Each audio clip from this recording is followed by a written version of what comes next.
ชีวิตติดคอนเทนต์กับทริปเที่ยวหลวงพระบางบอกเลยว่าทริปนี้ครบจบในวันเดียวครบทุกรสชาติสำหรับทริปนี้เฮาเน้นเที่ยวเฮ็ดกิจกรรมมาในงบประหยัดค่าใช้จ่ายต่างๆจะลงท้ายคลิปไว้ให้เด้อ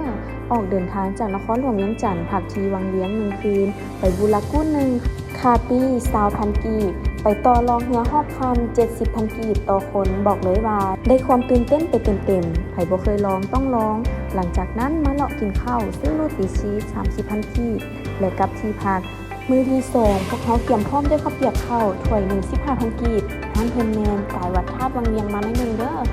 ฮอดเวลาแล้วพวกเขาเดินทางสู่หลวงพระบางกันเลยทางสู่หลวงพระบางก็จะมีทางดีทางภูมิตามในคลิปเลยทางอันตรายต้องระมัดระวังน้ำกันเด้อ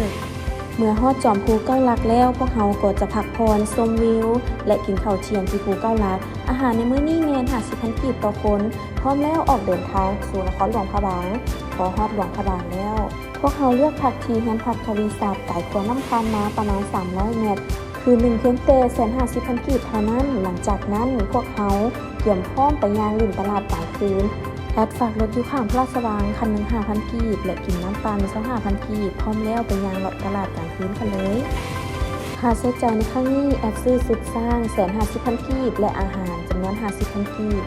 มื้อที่3แอดก็ได้ตื่นแต่5 โมงเช้าเพื่อมาใส่บาตรสำหรับบอนที่แอดนั่งนี้บอนหนึ่ง50,000 กีบมีข้าวขนมใส่บาตรผ้าเบียงครบตามในคลิปเลยหลังจากใส่บาตรแล้วพวกเขาก็ไปย่างเลาะตลาดเช้าซื้อสตรอเบอรี่20,000 กีบซื้อดอกแคนอแฮวจืนถุง10,000 กีบพร้อมกับเจอคอนเทนต์ใหม่ถึงไม่ค่าใครตัวอารมณ์เสียแต่เศร้าก็ต้องปลอบใจด้วยข้าวซอยหลวงพระบางเมนูทุกอย่างในห้างเพียงแต่25,000 กีบเท่านั้นสำหรับกิจกรรมในมื้อนี้พวกเขาจะย่างเลาะซิวๆในตัวเมืองเพื่อเที่ยวชมวัดวาอารามให้ได้หลายที่สุดและไปขอพรที่วัดเชียงทองปิดท้ายในมื้อนี้พวกเขาขึ้นไปถึงพระธาตุภูสีและชมตะวันตกดินหลังจากนั้นก็กลับที่พักตอนเช้ามื้อที่4พวกเขาเดินทางไปตาดกวางซีและแวะพักดื่มชาเขียวฮ้อน35,000 กีบครัวซอง48,000 กีบและถ่ายรูปวิวดื่มด่ำบรรยากาศเมื่อฮอดตาดกวางซีแล้วพวกเขาถ่ายรูปและขึ้นไปกินข้าวเที่ยงอยู่ถึงตาดกวางซีสายลุยแบบพวกเขาก็จะบ่พลาดทั้งเมื่อยมวนครบจบในบอนเดียวและสุดท้ายก็คือเจ็บคอนเทนต์นี้ก็ได้เบรกกันลงจากตาดกวางซีกันเลยแถมลงมายังลืมขาตั้งกล้องอีกมื้อที่5พวกเขาตั้งใจไปตาดห้อยครัวและจะกลับมาให้ทันเข้าชมพระราชวังกิจกรรมอยู่ในตาดห้อยครัวนี่ก็มีหลากหลายกิจกรรมกันเลยโดยเฉพาะการให้อาหารสร้างแบบเพลินๆราคา50,000 กีบและเที่ยวชมธรรมชาติดื่มด่ำบรรยากาศชมดอกไม้หลากสีสันถ้าเข้าชมในส่วนของเพื่อนแมนคนหนึ่ง25,000 กีบ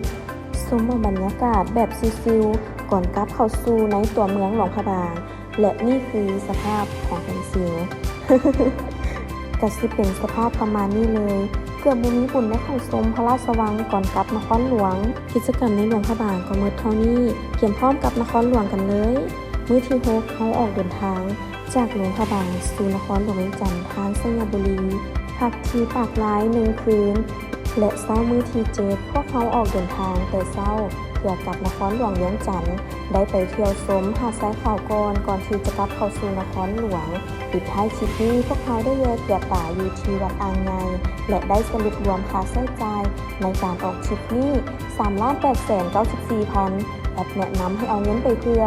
ขอบใจทุกคนที่กดไลค์กดแชร์กดติดตามถึงจะอัพซ่าแต่พวกเขาก็ตั้งใจเฮ็ดคลิปนี้ขอบใจบ๊ายบาย